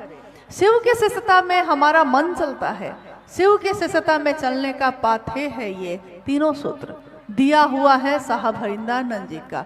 शिव की ऊर्जा उतरी जगत गुरु से, शिष्य किस शिष्य में उतरी, किसके द्वारा संसार में विस्तार ली है, ये भी हमको याद रखना होगा। और उसको भी संभालने के लिए जो हाथ आगे बढ़े थे वो हाथ मां नीलम आनंद जी के थे। अपनी ममता से पोषण दिया उन्होंने। तो आज शिव शिष्यता की बगिया हरी भरी है, खिली है, गूंज उठ रही है शिव शिष्यों की। और उन्होंने इतना ही कहा कि जब भी हम लोगों ने उनसे कहा कि हमको क्या आता है, हम लोगों को, हम लोग की बात लोग क्यों सुनेंगे, साहब ने कहा कि जितना भी गुरु ने तुमको दिया है उसको छींटो। छींटो, छींटो मतलब तुम जहां से गुजरो, शिव का शिष्य जहां से भी गुजरे, अपने शिव की बात को कर दे वहां। क्या पता कहाँ की धरती कब उसमें पौधे उगा देगी, कब उसमें फूल और फल लग जाएंगे, कोई नहीं जानता। तो शिव की शिष्यता पूरे सृष्टि को शिवमय बनाने का ही विज्ञान है। शिव एक दिन जीव बने, जीव अब शिव बनने की यात्रा में है। आओ चले शिव की ओर, एक आवाहन है, साहब की आवाज है ये। उन्होंने कहा, जिस दिन पहली बार कहा था ये, उन्होंने कहा कि ये मेरे दिल की आवाज है, दूर वन प्रांतरों से आती हुई, गूंजती हुई, एक दर्द है, एक एहसास है। ये सिर्फ शब्द नहीं है, ये सिर्फ बात नहीं है, ये सिर्फ पुकार नहीं है, ये मेरा दर्द है, ये मेरी पुकार है, ये मेरा एहसास है कि हम सब चलें मन से उस शिव की तरफ। धरती पे आए हैं, महादेव को भूल गए हैं, कम से कम धरती पे रहते रहते उस महादेव को याद तो करिए। तो इतना तो हम कर सकते हैं कि जहां भी हम जाते हैं हम अपनी बात कुछ ना कुछ वहां रख देते हैं। महादेव की बात भी कर दीजिए, छींटिए छींटिए छींटिए, ऐसा छींटिए। हालांकि इस पे एक बहुत सुंदर गुरु शिष्य परंपरा की कहानी है कि एक गुरु के दो शिष्य थे। गुरु अपने आश्रम से वृद्ध हो गए थे, आश्रम से दूर जा रहे थे। उनकी चिंता का विषय था कि उनको लग रहा था इतना बड़ा आश्रम है मेरा, मैं नहीं रहूंगा जब अभी कुछ दिन, इसको संभालेगा कौन। तो उन्होंने शिष्यों की परीक्षा ली। दो शिष्य उस परीक्षा में पास होकर थोड़ा आगे आए। अब गुरु जो थे धर्म संकट में पड़े, उनको लगा कि इन दोनों में से अब किसको चुनूं, अब बड़ा कठिन है। तो उन्होंने कहा कि भाई एक अंतिम परीक्षा और हो जाए। उन्होंने गेहूं के दाने को पोटली में बांधकर दोनों शिष्यों को एक एक पोटली गेहूं के दाने, दोनों शिष्यों को एक एक पोटली बांधकर दे दिया और कहा कि मैं कुछ महीनों के बाद जब आऊंगा तो ये जो मैंने तुमको दिया है इसको वैसे ही मुझको वापस करना। गुरु चले गए। एक शिष्य ने सोचा गुरु की दी हुई चीज है, जो कि हम भी यही सोचते हैं। अगर गुरु ने कुछ दिया है तो हम सोचते हैं गुरु की दी हुई चीज है, किसी को देना नहीं है, इसको सुरक्षित रखना है। उस शिष्य ने भी ऐसा ही सोचा। उसने दरवाजे और ताले लगा के उस गेहूं के दानों की पोटली रख दी। ताले लगा लिए उसमें कि हाँ कहीं कोई ले ना ले, चोरी ना हो जाए, खराब ना हो जाए, मतलब रख दिया उसमें सुरक्षित। दूसरे शिष्य ने सोचा कि अब उसको समझ में नहीं आ रहा है कि मैं क्या करूं। तो उसके मन में जो प्रेरणा जगी, गुरु की दया क्या होती है, प्रेरणा कैसे जगाती है, उसके मन में ये प्रेरणा जगी कि गुरु ने कहा है कि बहुत महीने लगेंगे आने में, तब तक इस गेहूं के दाने को रखकर मैं क्या करूंगा। क्यों नहीं आश्रम के पीछे जो जमीन है उसमें खेत को कोर कर, और क्यों नहीं मैं उसमें इन गेहूं के दाने को लगा देता हूँ, पौधे हो जाएंगे और फिर गेहूं के दाने तो वापस आ ही जाएंगे और तब तक गुरु लौटेंगे तो उनको दे दूंगा। और गुरु पहले ही लौट आए। कुछ ही समय के बाद, कम महीने में ही लौट आए। आने के बाद उन्होंने दोनों शिष्यों को बुलाया और कहा कि मैंने गेहूं की पोटली दी थी, दो तुम दोनों को दी थी, मुझको अब वापस करो। तो पहला शिष्य जो था वो तो तुरंत दौड़ कर गया, क्योंकि वो तो अलमारी में अच्छे से बंद करके रखा था, उसको तेजी में दौड़ कर गया और पोटली उठाकर ले आया। गुरु जी के सामने खोला गया। अब इस इतने दिनों में हुआ ये था कि वो गेहूं बंधे बंधे वो क्या हो जाएगा, अगर बांध के बहुत दिन छोड़ दीजिए तो क्या होगा, खराब हो जाएगा। हाँ, खराब हो जाएगा। तो वो खराब हो चुका था, यानी अब वो किसी काम का नहीं रहा। गुरु ने दूसरे शिष्य को भी बुलाया, कहा कि तुमने वापस नहीं किया। अब वो शिष्य धर्म संकट में पड़ा। उसने कहा कि गुरुजी आप जरा मेरे साथ आइए। गुरुजी को लेकर पीछे गया आश्रम के, वहां जाकर देखता क्या है, गुरुजी देखते क्या है, शिष्य दिखाता है कि गुरुजी देखिए ना, मुझसे बहुत अपराध हो गया। गुरु ने कहा क्या हुआ? शिष्य डर गया, अब कैसे दूं, दाना तो लगा दिया है और बालियां लगी हुई हैं अब। तो गुरु ने कहा कि क्या हुआ? शिष्य ने कहा कि जी मैंने आपकी दी हुई गेहूं के दानों को खेत में लगा दिया। मैंने सोचा कि रखूंगा, कहीं खराब हो गया और आपको आने में बहुत समय था। देखिए, गुरु ने कहा, सीने से लगाया उस शिष्य को और कहा कि मेरा जो सच्चा शिष्य है तू ही है, क्योंकि गुरु की दी हुई चीज को जितना दूसरे में बो सकते हैं हमको बोना चाहिए। आप गौर करिएगा कि ऐसा पेड़ जिसमें फल लगते हैं, एक बिया से वो पेड़ बना होगा, एक बिया से एक पेड़ बना होगा ना। अब उस पेड़ में बहुत सारे फल हैं, लेकिन हर फल अपने से दुगुना 5 गुना बिया छोड़कर इस धरती से जाता है। मतलब वो जब खत्म होता है, जब उसकी मौत होती है उस फल की, उस बिये की, तो वो असंख्य बीजों को इस धरती पे छोड़ के जाता है। शिव की शिष्यता में साहब ने कहा, छींटो छींटो छींटो। ये गुरु का ही प्रेरणा है, गुरु का ही आदेश है कि छींटो। मतलब कि तुम क्या जानो कि कहाँ पौधे लगेंगे, और तुम्हारी एक व्यक्ति से की हुई बात वहाँ के पूरे माहौल को शिवमय कर देगी। ये तुम क्या जानो, ये तो गुरु की ऊर्जा काम कर रही है। और जिसने कहा है हम सबों को, ताकत उनकी काम कर रही है, मेरी आपकी नहीं।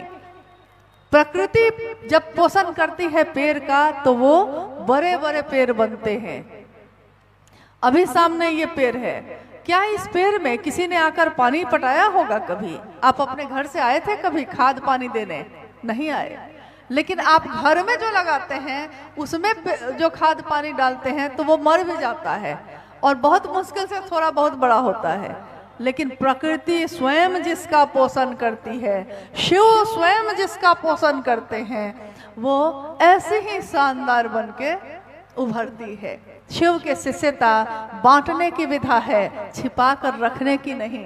तो मेरा अनुरोध है कि आप जहाँ भी रहते हैं, गांव-गांव में दूसरों से अपने गुरु शिव की बात करिए। कम से कम उसके जीवन में अगर आपके बोलने से 2 कदम भी वो शिव की तरफ चल पाता है, तो इससे बड़ा पुण्य, इससे बड़ा काम, इससे बड़ी मदद शिव शिष्यों की और कुछ भी नहीं हो सकती। हाँ, अंतिम एक जिज्ञासा है। दीदी माँ नीलम आनंद जी को शक्ति स्वरूपा क्यों कहा जाता है?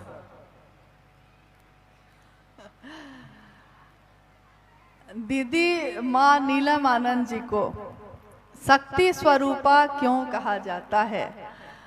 मैं खुद भी कहती हूँ उनको, और गुरु भाई गुरुवान भी कहते हैं। शक्ति स्वरूपा मतलब शक्ति का स्वरूप जो हो, अपना रूप जो उसका है, वो क्या है? इस धरती पे जो जीवन उन्होंने जिया है, माँ नीलम जी की बात हो रही है अभी, जिज्ञासा उसी पे। साहब हरिंदरानंद जी के साथ उनका विवाह हुआ 22 मई 1972। झारखंड में अब है वो, पलामू जिला है, मनातूगढ़ में उनका विवाह हुआ। जब साहब का विवाह हुआ उनसे, उस समय वो एक राज परिवार की बेटी, और साहब के पिताजी भी एजुकेशन डायरेक्टर उस समय बिहार के थे। दोनों का परिवेश बिल्कुल अलग अलग था। इनका शिक्षा का था, उनका राज परिवार का था। एक तरफ जहां शिकार करना, जंगल में जाना शान की बात थी, दूसरी तरफ किताबों की दुनिया थी। वो दोनों के जीवन की पृष्ठभूमि जो है परिवार की एकदम अलग अलग थी, लेकिन उस परिवेश से दोनों एक जगह एक हुए। कहते हैं, और संत ज्ञानदेव जी ने भी कहा है कि इस धरती पे अगर घास की एक पत्ती भी उगती है तो शिव और शक्ति के अन्योन्याश्रित प्रेम के कारण उगती है। यानी एक ऐसा प्रेम जो एक दूसरे में ऐसा रचा बसा है कि मिलके जीवन देता है। शिव की शिष्यता का प्रारंभ जब हुआ 1974 में, उस समय वो साहब की अर्धांगिनी धर्मपत्नी के रूप में उनके साथ थी। साहब हरिंदरानंद जी ने पहला पत्र लिखा था उनको, और उस पत्र में उन्होंने लिखा था कि नीलम, मैंने शिव को अपना गुरु बना लिया है, तुम भी शिव को अपना गुरु बना लो। उस समय वो मनातू में थी।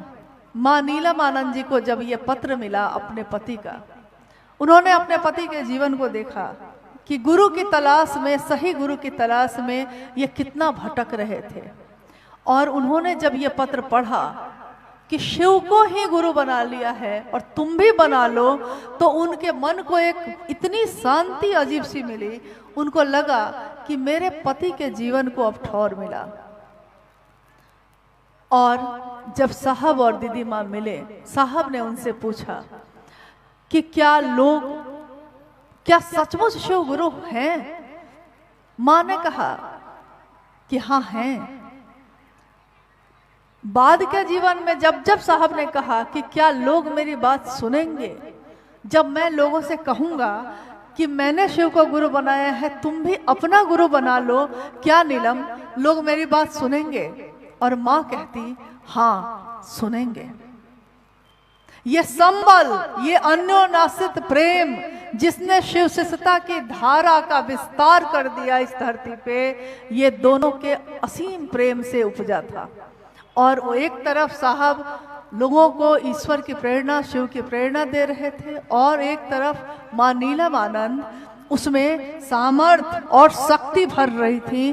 तो देखिए, माँ और पिता अपने बच्चे को जन्म देते हैं, पिता शिक्षा देता है, माँ उसको पोषण देती है, भोजन और ममता। उसके हारते हुए मन को, निराश मन को फिर से उम्मीदों से भरती है, कहती है कि नहीं, हारो मत, थको मत, आगे मंजिल है। और ये शिव के शिष्यों को जो रास्ता साहब ने दिखाया, उस रास्ते पे चलने के लिए माँ नीलम आनंद जी ने अपने आंचल की छाया की। यहाँ बैनर लगा है, भगवान शिव गुरु है, शिव की शिष्यता का ये मार्ग है, और मंजिल है भगवान शिव स्वयं। मंजिल के तरफ चलने का रास्ता, सामर्थ, ताकत एक माँ के रूप में, एक शक्ति के रूप में, एक ऊर्जा के रूप में जो माँ नीलम आनंद जी ने दिया है। इसीलिए हमारे मन से खुद ही, किसी ने कहा नहीं, किसी ने सिखाया नहीं है, खुद ही हमारे मन का भाव अभिव्यक्त हो जाता है ये कहते हुए कि माँ नीलम आनंद शक्ति स्वरूपा, जिन्होंने शिव के शिष्यों को शक्ति दी शिव की तरफ चलने के लिए, साहब और दीदी ने हाथ थाम कर उस रास्ते पे चलाया है। तो हम उस माँ को कैसे ना कहें शक्ति। शक्ति यानी शिव की ऊर्जा, शिव की, सब तो शिव का ही है। इसलिए हम कहते हैं, ये हमारे मन के भाव हैं, अभिव्यक्त हो जाते हैं।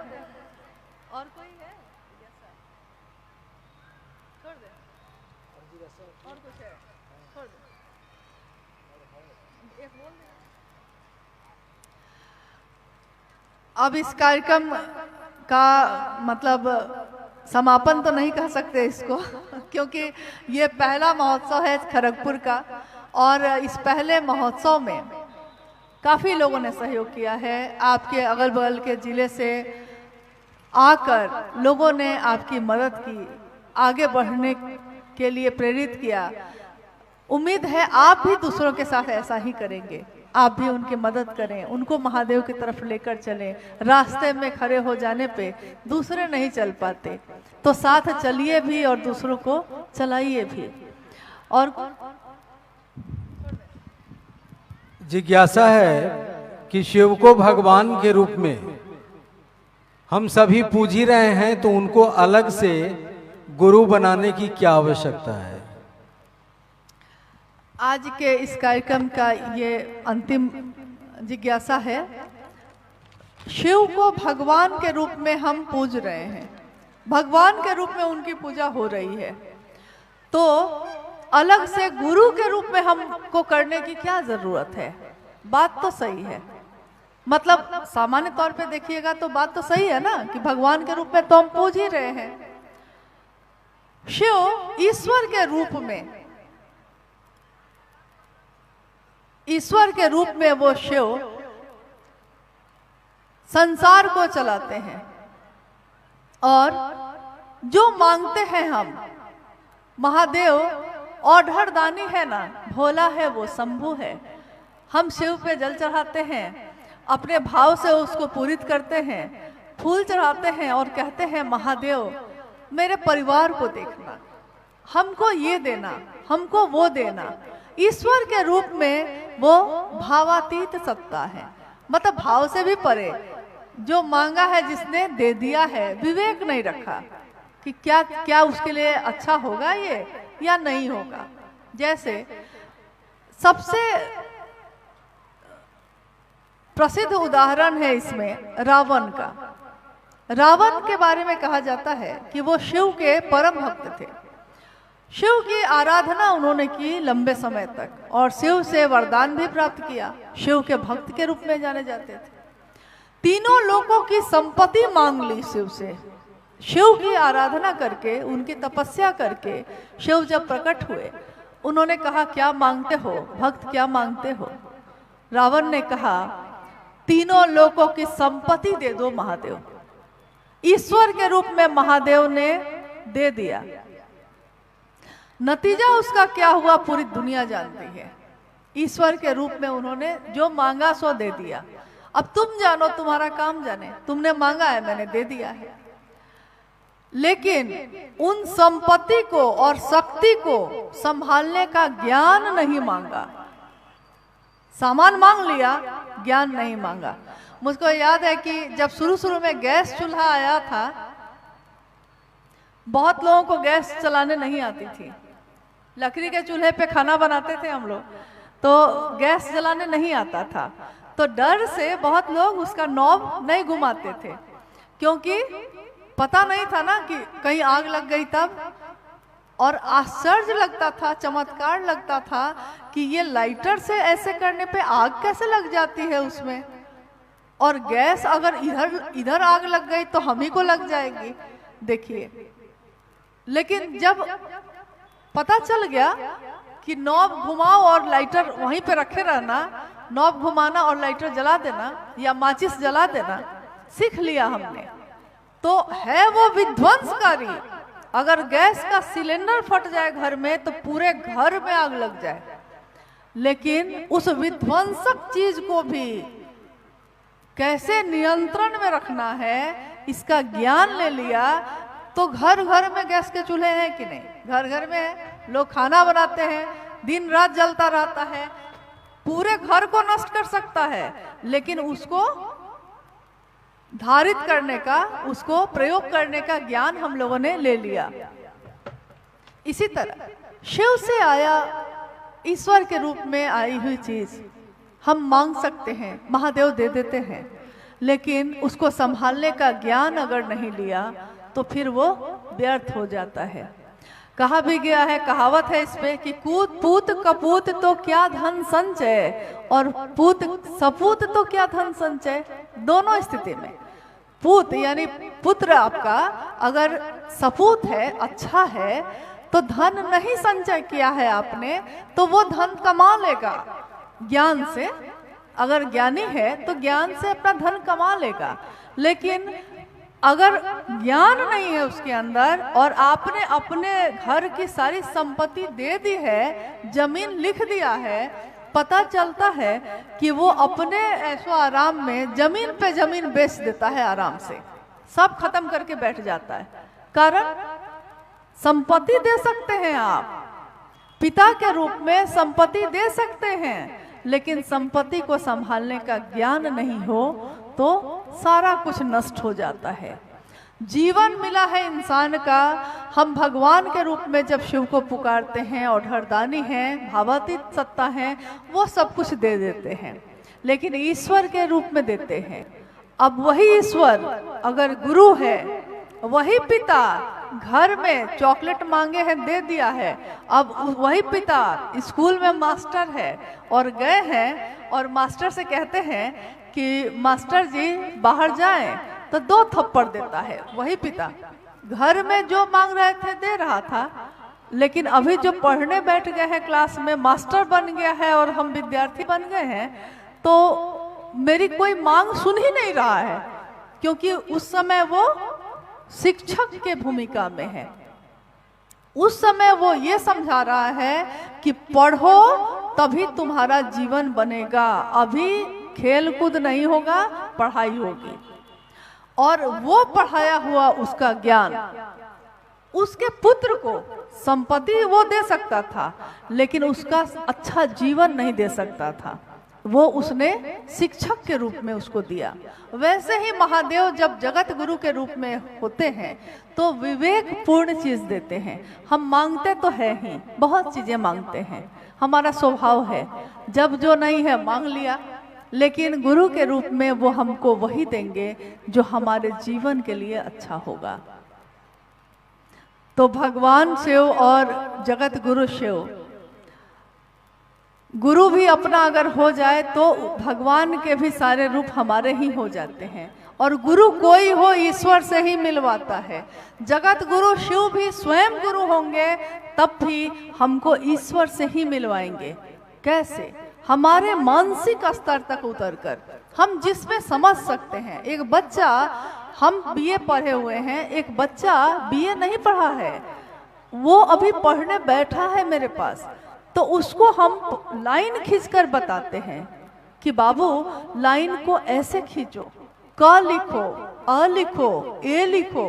हम बहुत पढ़े हैं, बीए पास है, लेकिन वो बच्चा अभी आया है, तो उसके मानसिक स्तर पे उतरकर जो वो समझ सकता है, उस स्तर पे, उस नीचे तक उतरकर, और तब गुरु ज्ञान देने की जिम्मेवारी वहन करते हैं। हम जितना समझ सकते हैं उस स्तर पे उतरकर, वो अक्षय स्रोत शिव, उस स्तर पे उतरकर धीरे धीरे हमारे ज्ञान का परिमार्जन करते हैं, बढ़ाते हैं, और एक दिन हमारी समझ में ये आ जाता है कि कुछ भी यहाँ होता नहीं है, रहना नहीं देश वीराना है, यह जीवन कागज की पुरिया, बूंद परे खुल जाना है। यह जीवन चल रहा है, योजना पे योजना हम बना रहे हैं, संपत्ति पे संपत्ति हम इकट्ठी कर रहे हैं, लेकिन अगले ही पल क्या होगा इसका पता नहीं, अगले पल की खबर नहीं है, और योजना है सालों साल की। तो और चीजों के लिए तो हम योजना बना रहे हैं, लेकिन क्या महादेव के लिए भी हमने कोई योजना बनाई है? क्या इस जीवात्मा की यात्रा के लिए भी कोई योजना बनाई है? 70-80 साल के जीवन के लिए तो इतनी चीजें इकट्ठी कर ली, लेकिन हजारों साल की जो यात्रा है, हम इस जीवात्मा की जो मेरे अंदर है, हजारों साल की इस यात्रा के लिए हमने क्या सोचा है? तो हम सब शिव को अपना गुरु बनाए हैं, और लोगों को प्रेरित करें ताकि वो बनाएं, और अपने मन से, इसमें तो आपको कहीं जाने की भी जरूरत नहीं है, अपने मन से ही महादेव से दया मांगे। जहां मौका मिले चर्चा कर लीजिए, नमन कर लीजिए, जैसे आता है वैसे ही कर लीजिए। कोई भाषा जिस भाषा में आपको आती है वही भाषा से कर लीजिए। नमः शिवाय से मन है नमः शिवाय से कर लीजिए, यानी प्रणाम कर लीजिए और महादेव के लिए अपने मन में धीरे धीरे थोड़ा समर्पण, थोड़ी एक निष्ठता लाने की कोशिश करिए। हमारे चारों तरफ बहुत सारी चीजें दिख रही हैं, लेकिन एक जगह आप कहीं बैठ जाते हैं और आप ध्यान से उस पेड़ की एक पत्ती को देखने लगते हैं। यहाँ मैदान में बैठे हैं आप, चारों तरफ से गाड़ियां आ रही हैं जा रही हैं, लोग आ रहे हैं जा रहे हैं, लेकिन आप बैठे हुए धीरे धीरे चारों तरफ की चीजें दिखाई देती रहती हैं। लेकिन आप देखिएगा कि एक दिन आप बैठे हैं, उसी पत्ते को देख रहे हैं, उस पत्ते में एक बिंदु है वो भी आपको दिखाई देने लगता है। यानी आपका मन जो पूरी तरफ बिखरा हुआ था वो धीरे धीरे एक जगह जाके टिक जाता है, और वो जगह है महादेव। जगत रहेगा, चलेगा, सब कुछ होगा, लेकिन मेरा मन महादेव पे टिक जाए, इसकी कोशिश करें हम सब। आइए अब हम सब आप लोगों से विदा लेते हैं, और हम लोगों का ये आना, आपका इस कार्यक्रम को करना, ये महादेव की तरफ चलने में मददगार साबित हो, मदद करे हम सभी की। ऐसा आशीर्वाद हम सब अपने साहब और माँ नीलमानंद जी से मांगते हैं, ऐसी दया अपने गुरु शिव से मांगते हैं कि उनकी दया की बरसात होती ही रहे और हमारे मन प्राण उस दया की बारिश में भीगते ही रहें। तो अब हम लोग विदा लेते हैं, फिर मुलाकात होती रहेगी। महादेव की शिष्यता का फैलाव है, लोग मिलते ही रहेंगे, बिछड़ते ही रहेंगे, लेकिन महादेव मिल गया तो वो बिछड़ेगा नहीं। चलिए आप सभी के चरणों में हम सब